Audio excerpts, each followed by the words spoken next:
Welcome to GNCC Espresso Live. My name is Mishka Balsam and I will be your moderator for the next hour. The purpose of this series is to better understand how COVID-19 has impacted our lives so far and to start thinking about tomorrow. How will this pandemic have changed how we live, how we work and learn, and how our societies will function? How has this impacted our corporate partnerships, our communities and operations? And how will it reshape our collective priorities? It is critical for us to convene for conversations that make us best understand not only the impact on our organization, but those partner organizations that are shaping our communities and in many ways are instrumental to our success. Times are uncertain, and it is clear that no government or organization has all the answers. But together, we have the opportunity to reshape our economy. Businesses have been loud in their asks from the federal and provincial governments on subsidies, on provisions to rules and regulations. And the government is responding at a speed never seen before. We are encouraged by the innovation and creativity shown by organizations that have been able to adapt their operational model to online and alternate methods of delivering services and goods, and the examples are plentiful. Equally, the spirit of generosity in support of the frontline workers and those most vulnerable in our community has shown Niagara at its best. Niagara College and Brock University are one of Niagara's largest employers with over 8,000 full and part-time staff.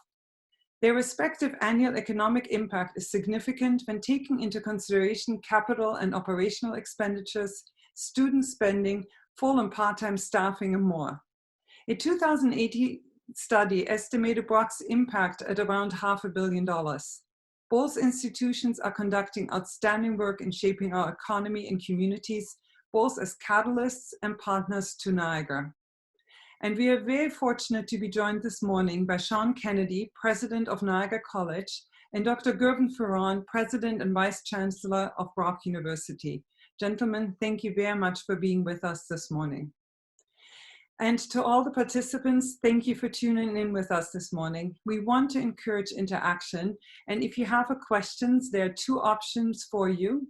You will see on the right-hand side of your screen the symbol of a hand. By clicking that, we know that you have a question and we will unmute you. Please watch for that.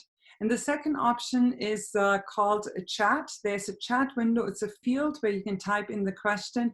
We can see it and we'll do our best to get to it. And we'll do the same with all the questions that have been emailed to us or that you have sent to us via social media. We truly appreciate all of it.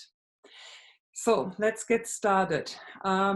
To start out, let me ask you, gentlemen, can you provide us with a little bit of a sense of what the past 10 weeks have looked like for you and your institutions? And Sean, if I could ask you maybe to start out.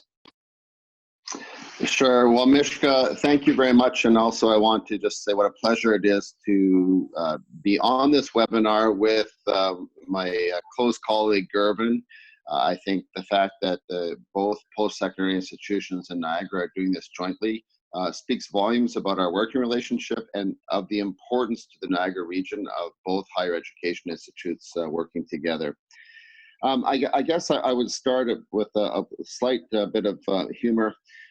I saw an article a couple of weeks ago in something called the Chronicle of Higher Education, which was about college presidents that had just begun in the middle of the pandemic. So I thought it was somewhat relevant to me, having taken over from Dan and started just at the end of February. But the article was entitled, "Welcome to the College Presidency. Oh, and by the way, the house is on fire."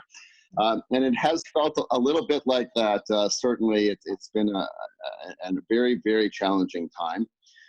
We've had to move into immediate crisis management mode, as so many businesses have had to do, and respond very, very quickly. And for a very complex, large organization with thousands of students and thousands of employees, in our case, on 2 different campuses within Niagara, there was a lot to consider. I'm very proud of the incredible, innovative spirit that was shown by our management team, by our faculty, by our staff, and by our students, who were able to transform within a 1-week period from Niagara College being a face-to-face delivery college and on-campus programs and services to fully virtual remote delivery of both our programs and our services.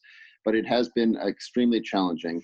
And then as everyone on this webinar will know, equally as challenging has been the evolving set of public health guidelines and modeling, and then trying to, in some ways, look what's most pressing is then trying to plan for what's next, a week down the road, or a month down the road, or 4 months down the road, or a year down the road. But overall, I can just summarize by saying it's been a wild ride, but it's also shown some of the best of Niagara College DNA in terms of being able to pivot and be responsive and always keep our students first.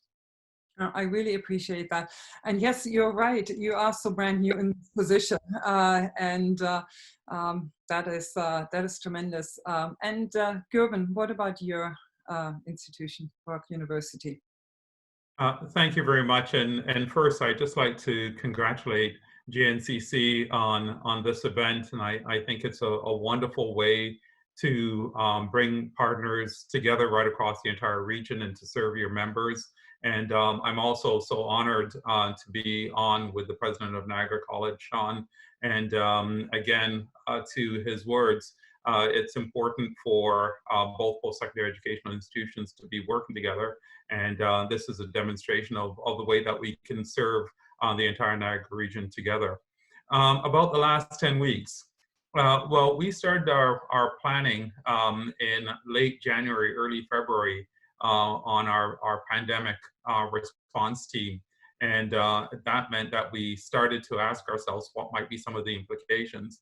I believe with all the planning that we had, none of us could have imagined the scope and the scale of what's happened. The other part of it, though, is none of us could have imagined how many individuals would step up and be so resilient, be so innovative, so forward-thinking in the types of solutions that we've come to bring forward in being able to pivot our 19,000 students from an in-class, in-person type platform and endeavor to a fully online. As well, our faculty, our staff, not only the work that they've done at the university, but the kind of work that's been done right across the entire community, including engaging with the business community.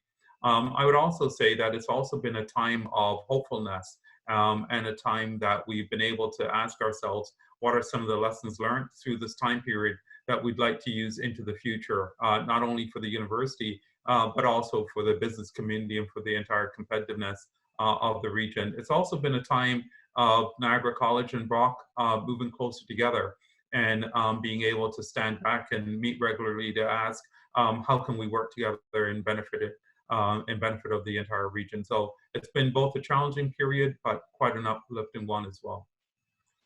I appreciate that. And on the level of collaboration, this is one aspect that we have seen from the business community as well. We have seen levels of government collaborating more than we've ever seen in beforehand. We have seen less party lines and people being more collaborative there, more in the same spirit and saying like, we're really in this together. And we've seen the same in the business community, in working with the municipalities across Niagara, with the regional government. So it's really nice also to see the same spirit between Niagara College and Brock University. One of the questions that has come forward is that Brock and Niagara College have a direct and indirect economic impact on our region. And I said, I spoke a little bit to that in my opening remarks, but it's looking at the capital and operational expenditures, student and visitor spending, all reflected in employment figures and GDP in Niagara. COVID-19 will impact that in the short term and likely in the long term. From your perspective, how would you define and quantify the economic impact that this has, the impact that it has on your institutions and therefore also on our region? And Gervan, if I could ask you to maybe take this question first before I pass the mic on to Sean. Thank you very much. And I think that's a very meaningful question. We do both have significant economic impact on the region. I'll try to give some data to maybe codify that. Our operating budget is nearly $360 million. We did a study a couple of years ago with a direct economic impact across the region of about $650 and $40 million. We employ more than 5,000 individuals across the region, and with a total employment of about 250,000 individuals, our employment then is a significant share of the entire footprint. But there are other items that may not be as obvious. The transportation network. Our student union, for example, in cooperation with the university, contribute about $4.5 million to regional transportation. We're engaged, as is Niagara College, with the agri-food industry and the wine industry by way of example. Our contributions there is usually through Covey, almost $100 million each year, with a significant spill-off effect in terms of employment. And we do a lot of work as well with businesses and across the entire region. A broad number of students coming to the region. Half of our students come from outside of the region, and we've got more than 19,000 students and family visits. The tourism footprint contribution to talent and employment across the region. So again, I think that we've been really sensitive through this time period to be thoughtful, not only about the economic impact or the financial implications to the university, but our responsibilities to the entire region as we make decisions going forward as well. On site, if anybody drives by the campus, you'll see that we have a number of buildings and construction expansions going on at the site, including the work being done by Canada Games as well, host committee. That's a complete regional activity. So a lot of partnerships, a lot of points of economic and social implications that the university has. I would say as well that Niagara College has. Gervan, can I ask you a brief follow-up question? In light of the first fall semester being virtual, how many less students can we expect to come to Niagara? That's a really challenging question, and it's challenging because at the moment we're still working out some of the details as it relates to the fall semester. I think through the public health notifications, we know that large gatherings won't be feasible. We have a number of our classes that would be over 50, over 25 individuals, for example. I think that public health is still working out some recommendations as to what gatherings might look like. So without question, we will have to have significant modifications in any gatherings that we have on campus, particularly labs by way of example. And consequently, we recently announced that a substantial amount of our course offerings will be online. That means that in September, a number of students may choose to remain at home, and that may also be public health guidelines or advice as well. We'll see how that goes over the summer. But the other item I would say is that we may also see a shift as to when individuals end up being in Niagara. It may shift, for example, from September, it may shift to May of 2021. So I think that the distribution of when students arrive in the region will be changing as we go into the summer in terms of expectation for the fall. Yeah, that makes sense. And Sean, over to you. How do you see the economic impact of COVID-19 on not just your operation, but also how do you see it possibly impacting Niagara? Yeah, I'll try and break that up, I guess, and very similar to Gervan's answer in terms of Brock. I mean, break it into two areas.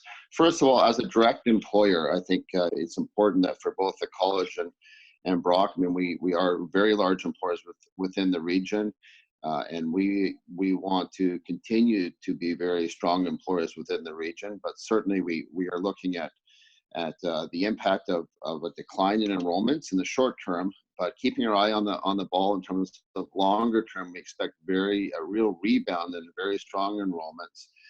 But you know, our impact within the region is significant. We have a $200 million annual budget, thousands of employees, and a study we did in 2014-15 showed that the total economic impact of Niagara College, when you looked at our direct additional income brought into the region by out of region students and our own operations, plus then the earnings of the graduates of our students, many of whom are working in, across Niagara in every sector, was $800 million.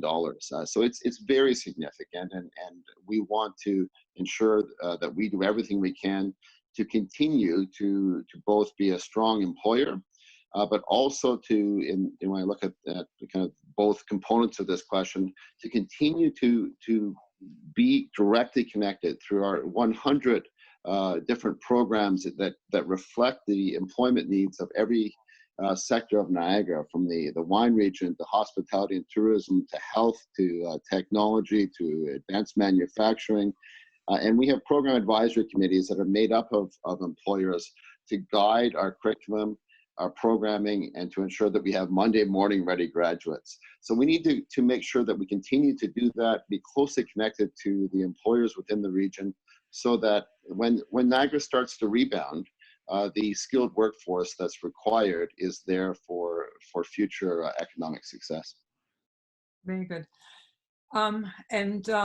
This is a question, Sean, it's probably for you. It's James, who's one of our attendees, who's asking this question. He says, I'm a student accepted first term culinary management in September.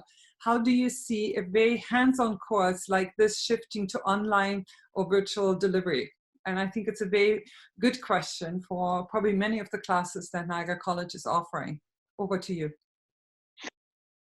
Yeah, super. Well, first of all, I want to thank, I think it was James, thank James for choosing Niagara College, and say welcome to him as a new student, an incoming student. It's a question that's being asked, of course, by thousands of our students, and our most recent update, which we sent out this week, really said a couple of things. First of all, that we're not going to make any more definitive, I guess, plans or announce any more definitive plans for at least a few weeks, at least early June. So a couple of weeks, I guess, at this point, because we do want to incorporate the most recent modeling by public health into our plans for the fall. And we want to be able to do that because we need really, for programs like culinary management or technology or styling or automotive technician, I mean, across the board, we have, I mean, the essence of Niagara College is that applied learning, that hands-on learning. And so we need to make sure that we find a balance of meeting the public health guidelines and de-densifying campuses and not have any large gatherings, as Gervan talked about, because that seems very likely, while at the same time ensuring that our students are able to have that hands-on learning and experience that's a part of Niagara College's true essence and ability to train individuals to be, as I mentioned before, to be Monday morning ready when they hit the workforce. They've had that applied learning and hands-on experience. So we're trying to find the balance. So we don't know for sure yet what the fall will look like. We do know that it won't be the same as usual. We know that there'll be additional public health guidelines that we'll be following. We expect some kind of multi-pronged approach to ensuring that we have fewer large groups, and more likely, through scheduling, and some online, along with some face-to-face, that we'll be able to proceed with our full range of programs in the fall. And I truly appreciate from both of you that some of the answers we don't have. And I think even if we look back at the last 10 weeks, I remember when we thought this was the truth on Monday morning at 8, by noon it was outdated, and by Wednesday we were in a completely different world. And I think the same applies to both of your institutions too. But on the same question, this is one that had come in over email to us, and Gervan, maybe you can address this. And this has been the cooperative learning, this work experience that many students at Brock University had too, in collaboration with businesses across not just Niagara, but Hamilton and into Toronto. How do you foresee that for the next semester? Yeah, thank you for that question. I think that one of our hallmarks at Brock is a student experience as well as experiential and co-op education. So it plays a very important role in lots of our students. We actually try to have 100% of our students having some experiential educational component to their education. What I would say is that we've seen two things. One is the changes that's taking place in the workplace. And you can see that right across the entire board. It's true for me. I'm working from home today by way of example. I do get into the office and into the university, but with a less frequency than before.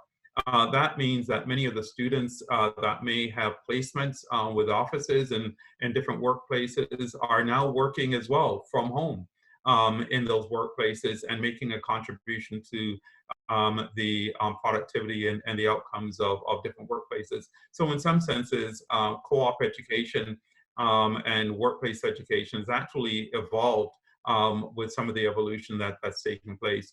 In other cases, we have, by way of example, nursing students. Some of those students have and are actually first line workers, and they are actually out in the workplace in that regard. And in other programs, we have modified workplaces. So in some senses, what we've been doing is working with employers to make sure that our students can continue to get their co-op experience, but without question, it's with modification. It is not the way we did prior to March. We are in a period where we're working with our employers, with our students, our professors and staff to make sure that we meet students' needs, but in the modified environment that we're working with. And this is really helpful for all the businesses that work closely with both of your institutions and have worked with your students at the same time and knowing that. So we appreciate that. One of the questions that had come in through social media is, are you experiencing that more students are at a financial impasse over fall tuition due to reduced opportunities for summer employment? Is this crisis highlighting the need for stable government funding for post-secondary students? And I think it's a very valid question, and I think the challenges that students are facing, and both of you are known to be very close to students, having daily conversations with students. What is your sense from your students? Sean? Certainly. Well, I guess I do want to start by saying we know that there's been an enormous impact on students in terms of both financial insecurity and in many cases for far too many of our students, food insecurity. And we have worked very closely with we have an exceptional relationship with our student government, our student administrative council, and we've worked in collaboration with them to provide on a weekly basis a food grocery card program to help address the immediate needs of some of our students who suddenly found themselves without part-time work and needed that support. And we've invested in other ways in terms of emergency bursaries to support both our domestic and international students to help them get through this very difficult and unexpected time. So we first and foremost, we want to address their immediate needs. I also do want to thank the provincial government who did make some additional funding available to us immediately to help address some of those immediate needs of students. I think it's important to recognize that, and I want to thank them for that. And also the fact that the federal government has stepped up in so many significant ways to help students and to help address what is a major national problem for all college and university students. And I think some of their programs and initiatives have really helped to alleviate what otherwise would have been a much more dire situation. Yeah, appreciate that too. And Gervan, your take on the same question? Yeah. Thank you very much for the question as well. And I think Niagara College and the actions outlined by Sean really reflects some of the approaches that we've taken as well. So we've had very regular meetings with our student unions, BUSU, our graduate students, GSA, and to make sure that we're being very sensitive to student needs. As a result, early we established a student emergency bursary that provided funding both to our domestic and international students. We also worked with a number of our students who may not have been able to make arrangements to return home, for example, and opened up our residences to have that available to them, along with our cafeteria and the likes. But I would also really emphasize the point made by Sean as it relates to the action of the provincial and federal government. I think that both have created programs that have really assisted students who may be incurring shortfalls in terms of earnings over the summer, as well as adjustments to student loan programs in that regard. Going into the fall, we're also looking at how we can provide additional support to our students as well, and I think that will be an ongoing event and effort. What I would say to students, though, is that I don't think that I can think of or work out any numbers of a better investment than their education. And I appreciate the cost, I appreciate the disruption, but choosing to go to a college or a university is probably one of the best life investment and return on investment that can be made. So I appreciate that it is definitely disruptive in terms of unexpected costs, but it's also one of the best investments that you can make in your future as well. So we're working with the both levels of government as well as with our students in making sure that we look for avenues for addressing their financial needs. But again, that investment and return on investment at this time, it's probably the best thing I would say to anyone contemplating their future as well. Gervan, can I ask you a follow-up question on this one? Do post-secondary institutions generally have seen increased enrollment during recession? Will this recession be different due to the pandemic? Because we are expecting that future family income will be impacted by COVID-19 and personal household debt will likely increase. Are you foreseeing an enrollment increase or decrease, or what are your expectations? Right. I think that, so let's take a look at a normal cycle, and then let's take a look at this event. In a normal cycle, post-secondary educational institutions tend to be countercyclical, meaning as unemployment goes up, students then and individuals in different ranges are maybe retooling and getting adjustments to being able to redefine their career path. Individuals are delaying going into the workforce and going to educational institutions. So going into a recession, you generally see enrollment starting to pick up as one part of it. Coming out of recession, individuals are getting a lot of job offers, and they're making that choice between work and education. So we tend to be countercyclical in a normal cycle. So that would say, given the economic downturn at the moment, one would anticipate that there would be a pickup. But I don't think that we can consider the COVID-19 a normal cycle. This is more an economic disruption. And in terms of economic disruption, it's also disrupting family income and perspective and contingency planning and precautionary savings in order to be able to say, let's see how we weather through the storm. But I think that in Canada, when we look at it at global level, Canadian government, Canadian society has been so incredibly responsive and responsible in terms of some of the assistance to be able to weather through the adjustment period that I believe it's left most families, most individuals, not all without question, but most individuals with a baseline level of income and expectation that this is still a consideration where individuals are saying, what will we need for the future? What we know we'll need for the future is more knowledge. Technology will be playing an increasing role in our future state. Evolution of new ways of doing business will be a part of our future. And as a result, I think that individuals looking to being able to retool and to gain more knowledge for future employment, that we will see that that come forward. So in terms of summer enrollment, we haven't seen a reduction in summer enrollment, by way of example. overall for fall applications. It's down a little bit, but not tremendously.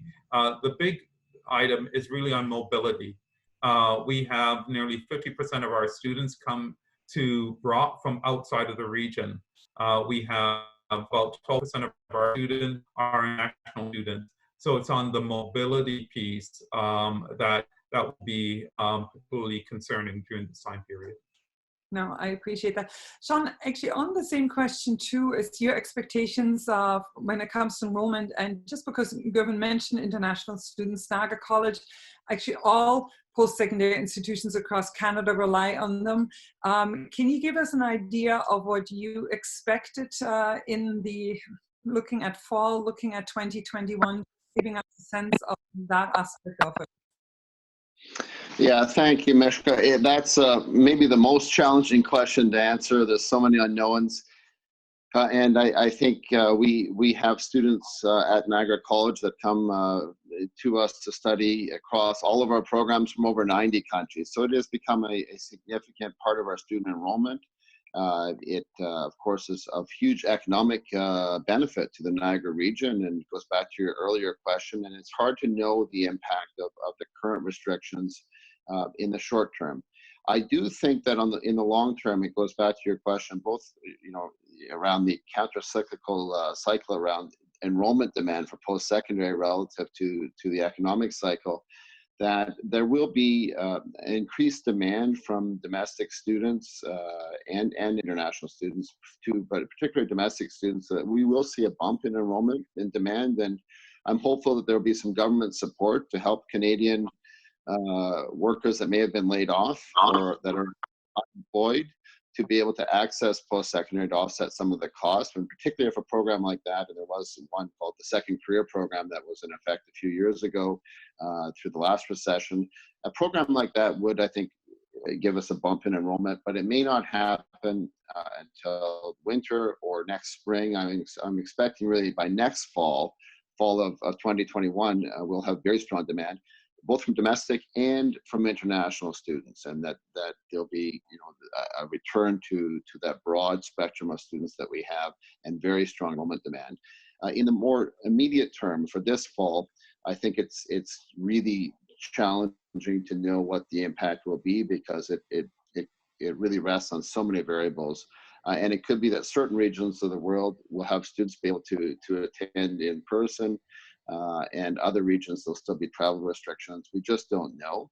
What we are planning for, of course, from a public health perspective, is to make sure that any student that arrives to Niagara from outside of Canada is going to have a 14-day quarantine period, so that we ensure that any student, before they begin class and before they go out into the Niagara community, have followed the quarantine regulations that are so important to ensure public health and safety.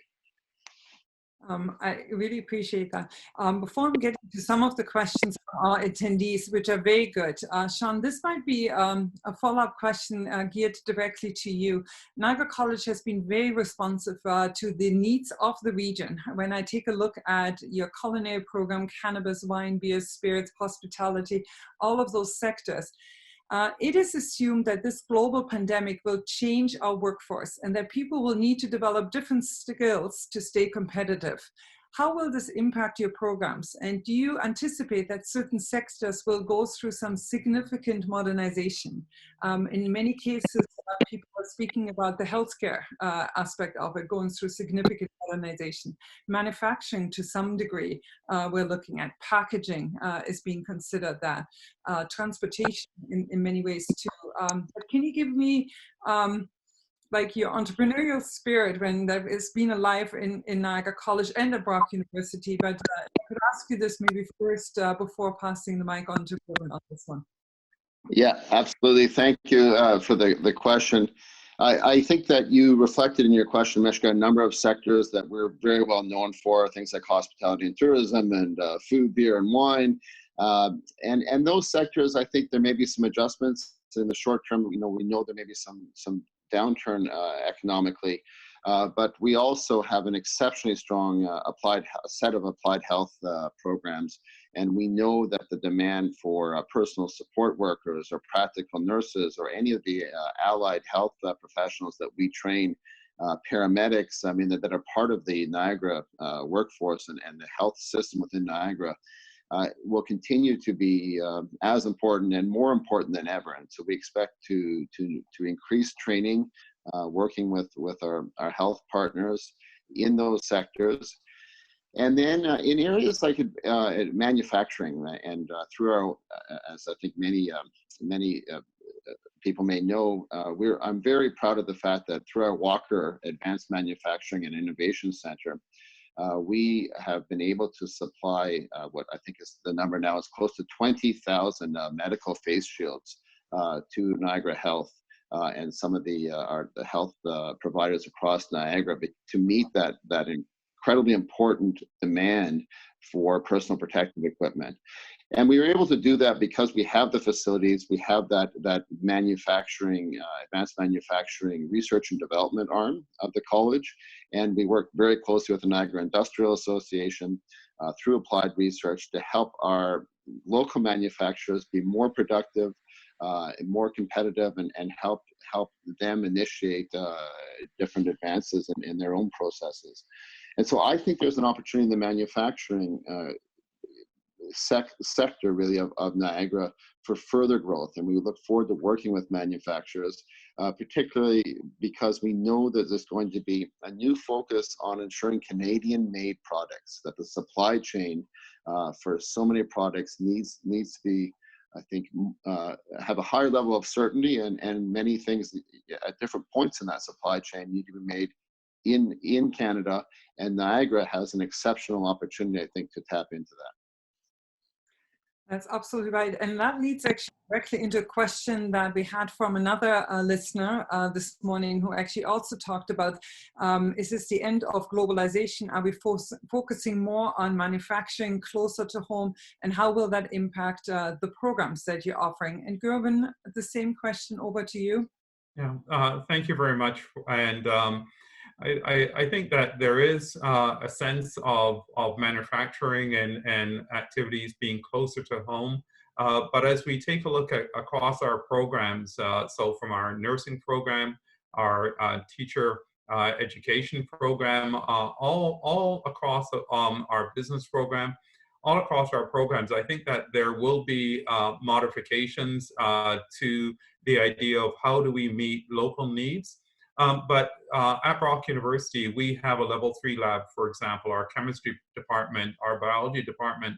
We're working with local industry as well to be able to develop new products for testing. And in that regard, although we're working with local businesses on those kinds of initiatives, they're tapping into the knowledge base, the scientific base that's been generated at a global level. So in some respects, it's the university and the college bringing that global knowledge to being able to support local competitiveness. And I think that's a very important role that we will play and increasingly play to be a conduit for getting the best knowledge available to our local businesses. So similarly, we recently established Brock Link, and that's a interface between the business community and the university. So as a point of entry for businesses across the entire region to be able to get access to some of the technology and to be able to do prototyping, we look towards being able to do that in a more sophisticated fashion than individuals just walking in. So if they can't walk in, how to be able to access those skills and that capacity of the university. So yes, I think that there'll be changes, but in some senses it does require then that the university play an increasing role in making sure that the best technology, the best knowledge that's available to local businesses to be able to not only increase their productivity, but also increase their competitiveness locally and globally as well. I really appreciate that. I hear from so many businesses, so many members of ours, so many businesses across Niagara who have tapped into the programs that you're offering, even to just upgrade their skills, even to get ready for the change management and some of the things that are challenged to do.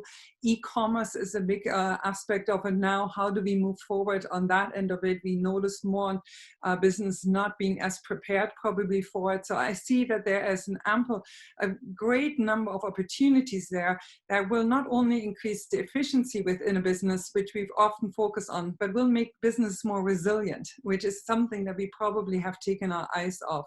But I'm going to get to some of the questions from our attendees, and a couple of them have come in regarding graduation ceremonies, convocation, and others. Can you maybe take a minute, each one of you, to just let our attendees know of what that will look like this year? And Sean, would you like to start out? Certainly. Well, I can say that this has been one of those examples of incredible creativity and problem solving by the Niagara College team, and relying on some of our incredible expertise. So through our broadcast, radio, television, and film program, and the creative talents of that group, and then many other areas of the college, we're putting together a plan to host 10 live streamed convocation ceremonies in the week of June 15th. And it will enable each program area to have their own celebration, but it's going to be very interactive. It's going to have a mix of live streaming. Every graduate's names will be read. There'll be awards. There'll be a convocation speaker for each group, but also the opportunity, if you think of kind of the CP24 screen that many of us are familiar with, while the live streaming activity is going on, there'll be opportunities for social media and for family and friends to join in the celebration when their graduate's name is read and the degree or credential is conferred. So I think what we're going to see is something that's truly unique. It will showcase some of the Niagara College program expertise and some of the Niagara College DNA in terms of celebrating our students' success. It will be different, but I think it will also be as meaningful and very interesting and enjoyable for all participants. And in some ways, maybe more people will be able to take it in because it's more available actually to people where it was sometimes limited. To just some. And Gervan, what will it look like for Brock University students or grads? Sure. Thank you very much. And I think that the creativity and the innovation that's come to bear on this has been quite incredible. We consulted very early with our student leadership to ask them their views on convocation, given the restrictions in terms of gathering from public health that are quite appropriate given this challenge before us. And we've split it into two.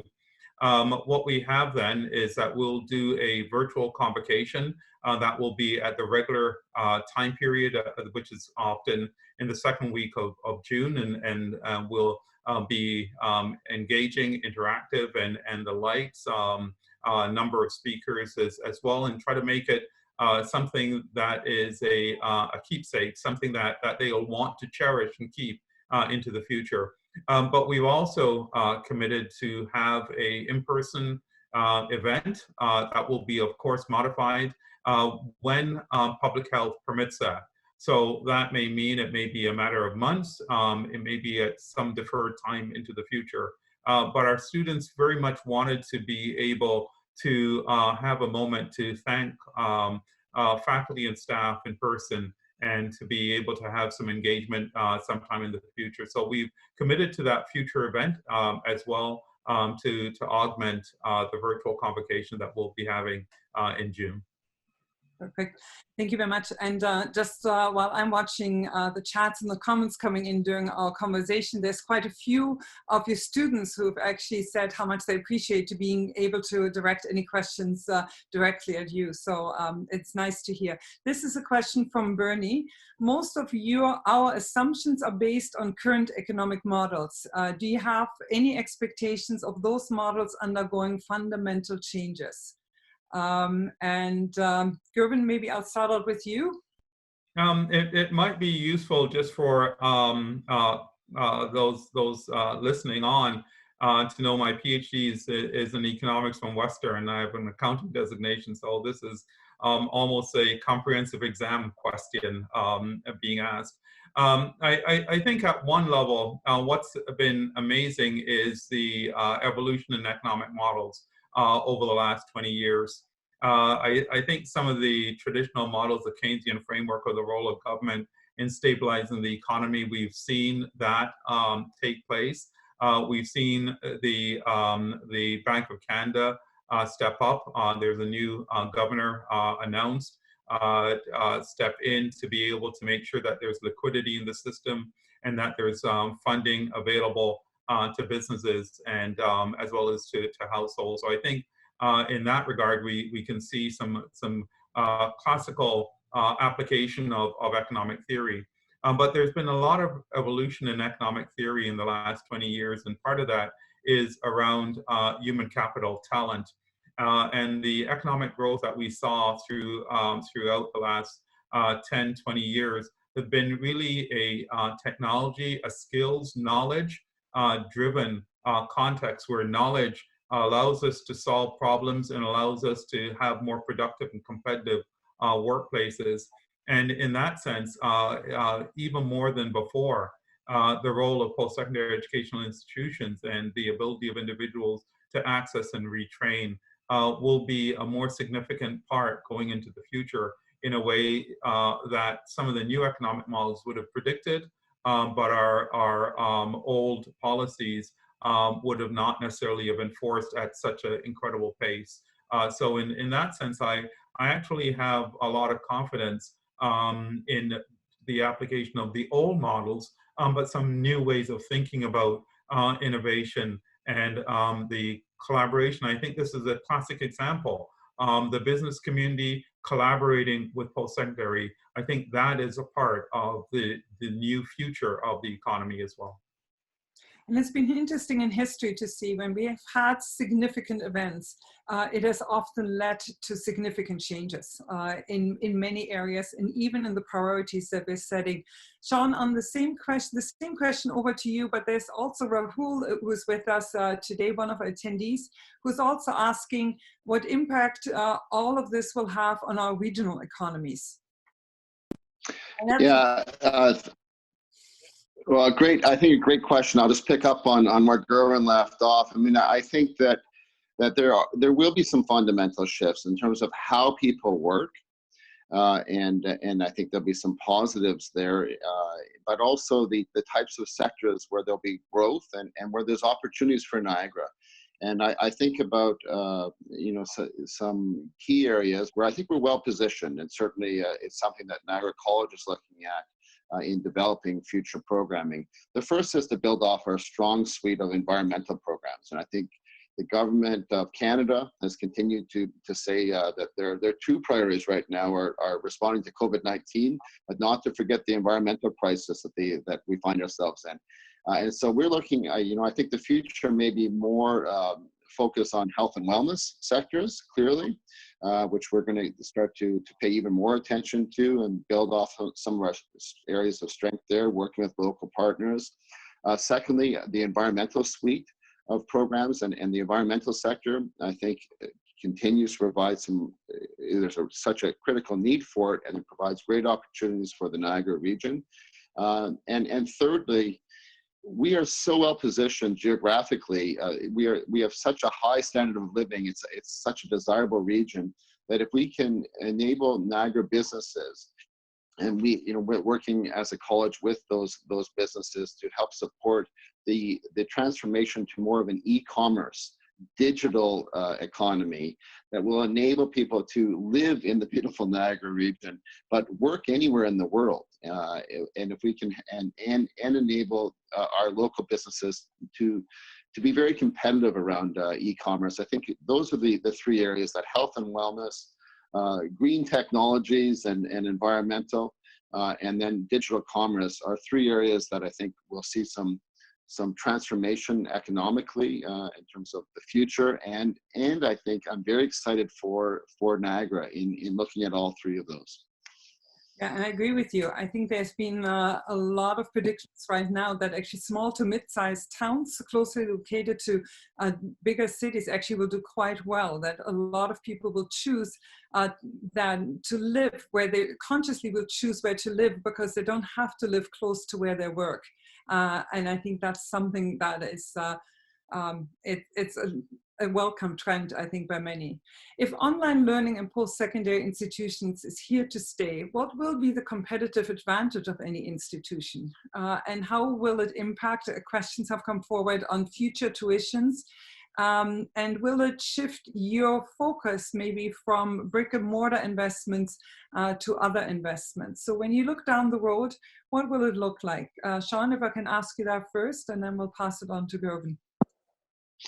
Sure. I think that it's probably a two-pronged answer. The first is that we definitely know that and this pandemic has been a catalyst to speed up some of the plans that were already underway to enable some increase in what I would call hybrid learning.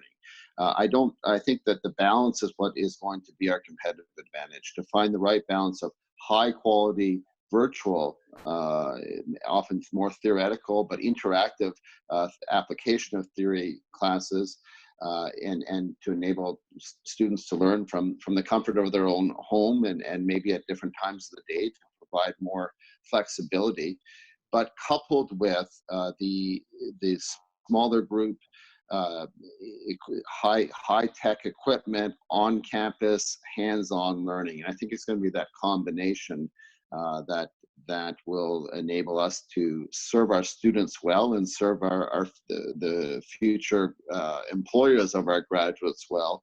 And again, probably looking at going back to my previous answer, areas like health, environment, and digital commerce and technology, game development, and I do want to do a shout out. I think one of the things that's been a real success in terms of collaboration with Brock is we have an exceptional joint program in game development. And for all of us that may have been doing it ourselves or have seen our kids sitting around gaming, that industry is a good example of an industry of the future, of the current and current situation and moving ahead in the future. So I think there's lots of opportunities to combine a greater degree of online, remote, virtual learning, also an enhancement in things like augmented reality training, but also always knowing that holistic experience needs to be considered for all students, whether it be virtual or on campus, and that there's some component of that critically important hands-on learning. Yeah, I appreciate that. And Gervan, on the same question. Thank you for that as well. And what I would say is that we'll be following the needs of our students and looking at how do we meet our needs of our students, and I'll try to map that out. A range of our students will, without question, both in terms of the program that they're doing, they're working in labs, or their research activity takes place in labs. Our nursing students, our education students, our business students, psychology students, all those students benefit substantially from face-to-face learning and direct engagement with individuals and group learning. So in that context, there's a number of our programs that will really demand the sense of being face-to-face. The other side, though, is that there will be a portion of our students who can go through hybrid or online. What's interesting about the data is that quite often when you look at students' data online, those students quite often live within driving distance to the university or the college that they're doing online programming. And what that means is that they're using online programming, at least in the past, to create flexibility and accessibility to post-secondary education, as opposed to simply choosing to do online. It's the accessibility component that is more material. Through this time period, we are now being able to experiment with more of a hybrid type approach, but we also have some facilities, augmented reality on product testing, by way of example, those kinds of items where we'll be able to accelerate some of those technologies that we were starting to look at as bringing them into our teaching and learning programs, and we'll be able to accelerate on the delivery of those. So I think the interesting item for us is that we're actually asking ourselves about the new Brock, the Brock of the future. And it may be that we actually have as many students physically at Brock as we do now, or even more. But we also have a number of students that we otherwise could not have met their needs by being able to look at hybrid and online contexts. So for the region, there is an opportunity, and I think it's to Sean's comment as well.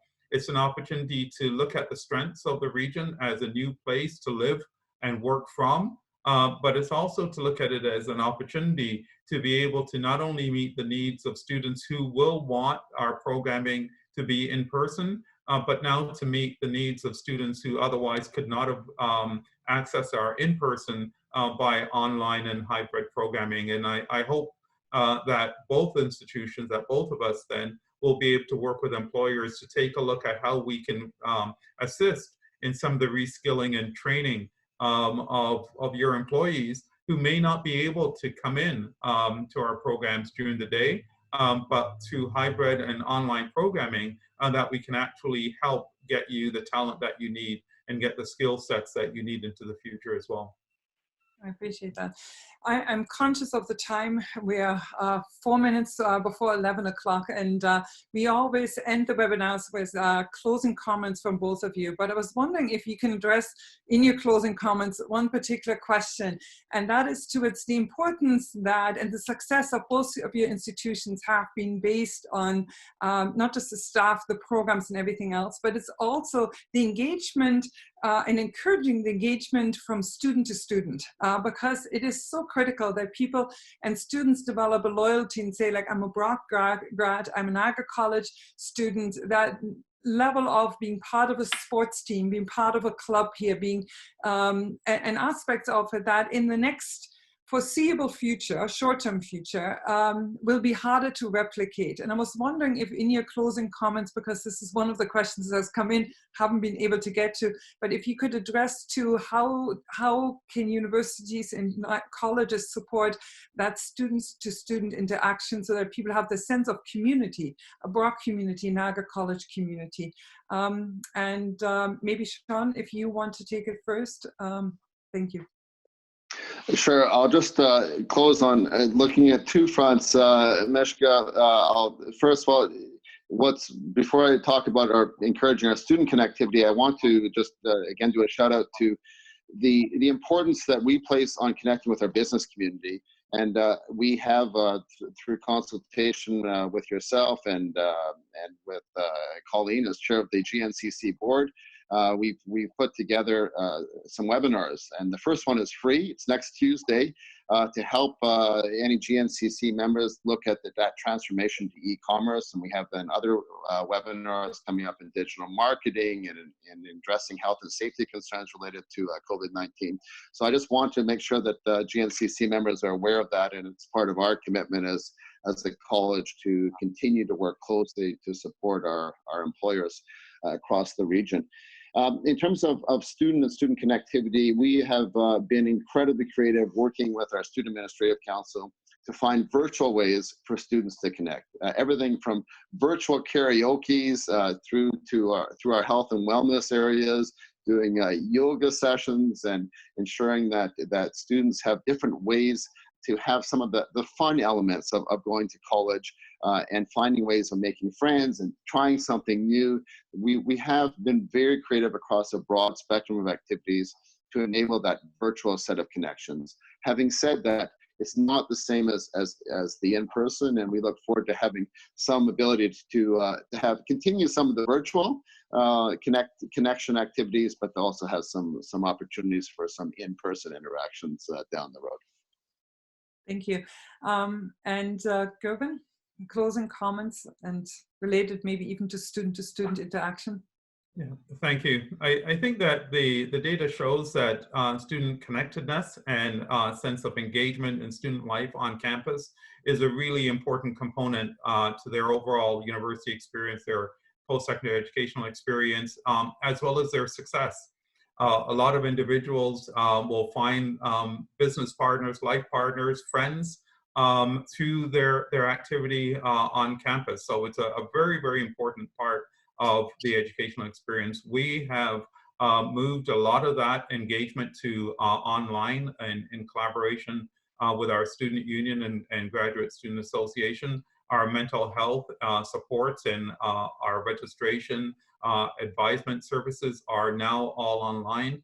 But what we'll be doing in the future is also inviting students to come to the Niagara region, to come to the university, to explore and get that sense of connection to community. We want our graduates to think about staying in Niagara and contributing to the vitality of the communities here and competitiveness of the businesses here.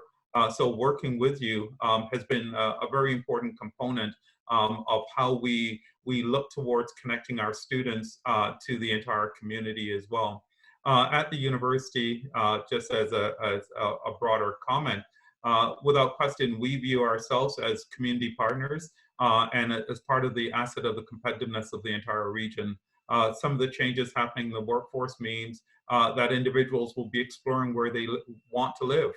Students will be exploring the future of where they want to live. So we want to make sure that, notwithstanding a lot of the services and activities online, that we're engaging our students right here in Niagara as well. Thank you. Thank you very much. I'm conscious that we're at 11 o'clock, but I have to say, first of all, my personal thanks to both of you for being available to have this dialogue with businesses and the business community. It makes me realize how important it is. And I hope that in the future, as there's so many changes taking place, from month to month, from week to week, that we can actually connect at a later point again. I'm also reminded during this conversation that, as many have said, it is a marathon, not a sprint that we're in, and that the impact of this one will be felt and the results of it for years to come. We are looking forward to actually many of the changes that likely will have a very positive impact on Niagara as well. So thank you, gentlemen, for being with us this morning. Today's webinar has been recorded and will be available on our website at gncc.ca and will be emailed to all webinar participants directly. If you have any questions about any resources or subsidies, or as Sean had indicated, the classes that Niagara College is offering when it comes to moving your business onto e-commerce, please feel free to reach out to us directly, either via phone call or reach us at info@gncc.ca. Lastly, to all participants, thank you so very much for joining us this morning. Please stay in touch and above all, stay healthy. Thank you.